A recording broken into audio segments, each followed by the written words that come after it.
Questions sur la vie sont des programmes conçus en forme de questions-réponses qui sont de nature thématique. Ces programmes aident essentiellement l'auditeur à comprendre la parole de Dieu et comment l'appliquer à sa propre vie.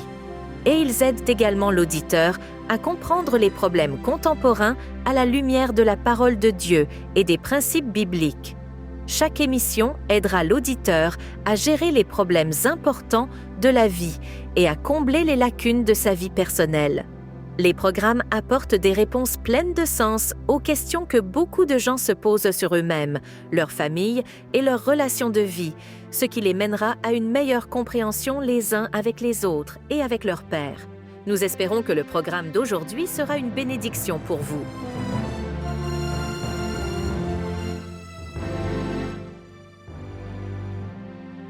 Bonjour à tous et bienvenue à votre émission du jour Questions sur la vie présentée par CTTW et Transworld Radio. Votre animatrice Delos Samon. Nos émissions sont sous forme de questions-réponses que des auditeurs comme vous peuvent se poser sur différents sujets tels que la solitude, le chagrin, la honte, la dépression et bien d'autres.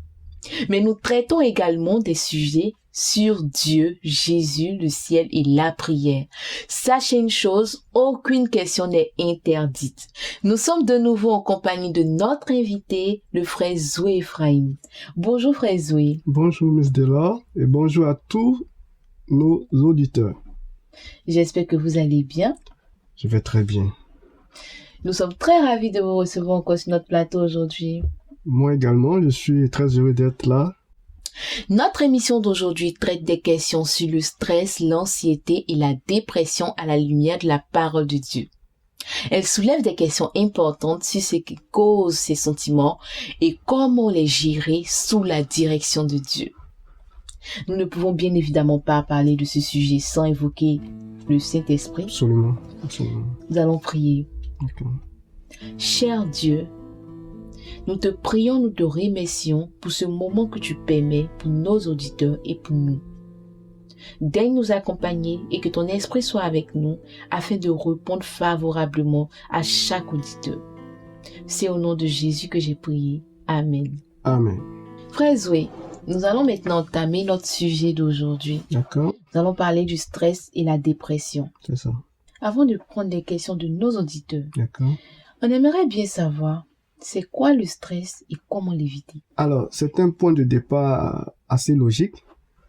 Cependant, avant de répondre, permettez-moi de préciser que je ne suis pas un thérapeute ou un conseiller en santé mentale.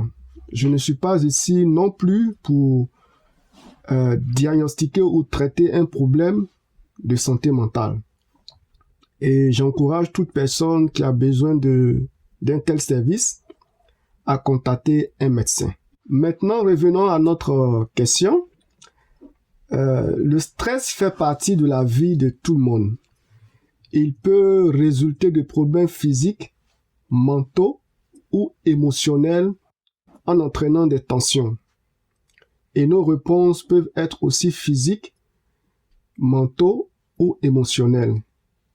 Bien que nous puissions parfois éviter le stress, il finit par arriver à tout le monde.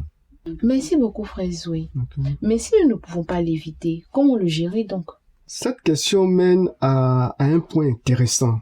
Beaucoup de gens pensent que le stress devait être évité dans la mesure du possible. Cependant, le stress peut être utile.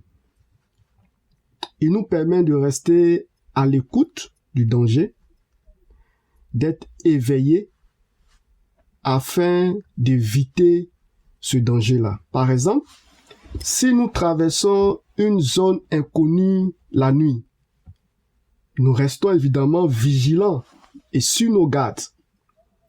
Le stress nous prépare également à faire face à des situations difficiles en nous faisant faire plus d'efforts. Si nous recevons une nouvelle mission, si nous passons un test important ou si nous parlons en public, le stress nous motive à faire de notre mieux. Pourtant, nous ne voulons pas rester stressés éternellement. Tout comme notre corps a besoin de repos après le travail ou l'activité physique, nous avons également besoin de repos après le stress. D'accord, mais vous avez dit que nous devons apprendre à nous détendre. Comment faire cela? Nos méthodes de relaxation varient en fonction de plusieurs facteurs, notamment de notre personnalité, de nos passe-temps, de nos intérêts et de nos expériences de vie.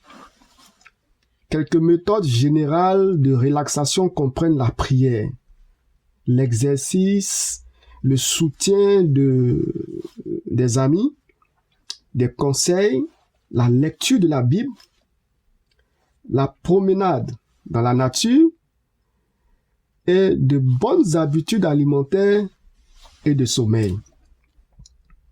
Nous nous aidons aussi nous-mêmes si nous cherchons des points positifs lors de nos difficultés.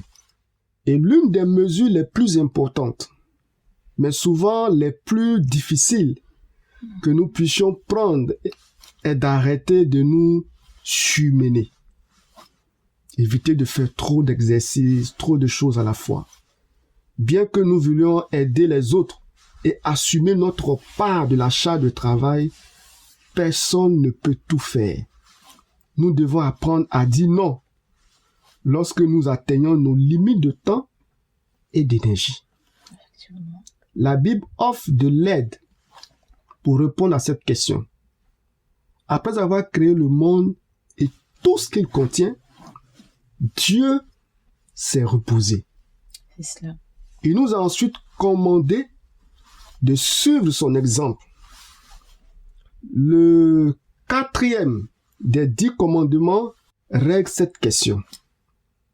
Dieu nous dit, souviens-toi du jour du repos pour le sanctifier. Tu travailleras 6 jours et tu feras tout ton ouvrage. Mais le 7e jour est le jour du repos de l'Éternel. Tu ne feras aucun ouvrage, ni toi, ni ton fils, ni ta fille, ni ton serviteur, ni ta servante, ni ton bétail, ni l'étranger qui est dans tes portes, mais le 7e jour est le jour du repos de l'Éternel ton Dieu. Alors, donc, Dieu nous donne un exemple à suivre. Mais frère Zoé, depuis tout à l'heure, vous abordez anxiété et stress. C'est quoi la différence? En termes simples, le stress et l'anxiété sont tous deux des réactions émotionnelles et partagent certaines caractéristiques. En général, cependant, le stress est lié à des facteurs externes. Donc, le stress est lié à des facteurs externes. Des circonstances que nous rencontrons au quotidien. Okay.